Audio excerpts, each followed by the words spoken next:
You're mid-sentence.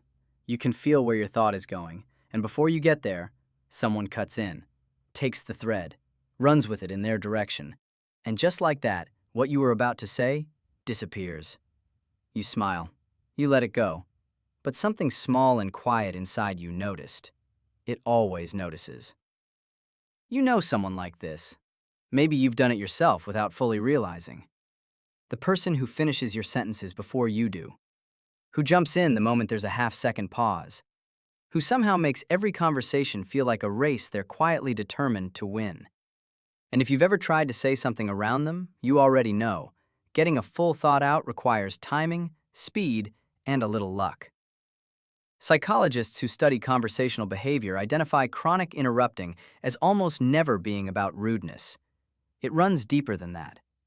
For many people, interrupting is driven by anxiety, a fear that if they don't speak immediately, the thought will vanish, the moment will close, or they'll be overlooked entirely.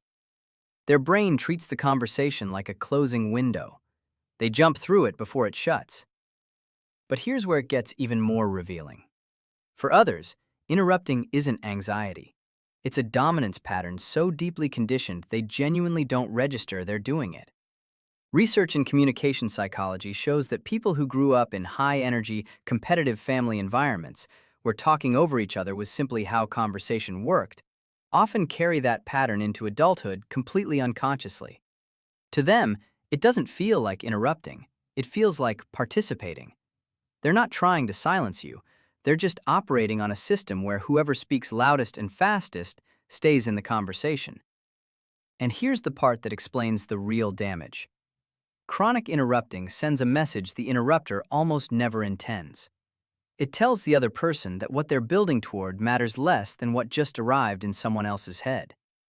Over time, people stop finishing their thoughts around interrupters, not because they have nothing to say, but because experience has taught them it won't land anyway. Conversations become shallower. Trust quietly erodes, and the interrupter, who usually just wanted connection, ends up pushing it away. The most interesting thing you'll ever hear is the sentence someone was about to finish before you cut them off. If you're the one interrupting, it's not a character flaw, but it is something worth noticing. Real connection doesn't happen in the moments you speak. It happens in the moments you stay quiet long enough for someone else to finish becoming understood. Silence in a conversation isn't a gap to fill. It's an invitation to actually listen.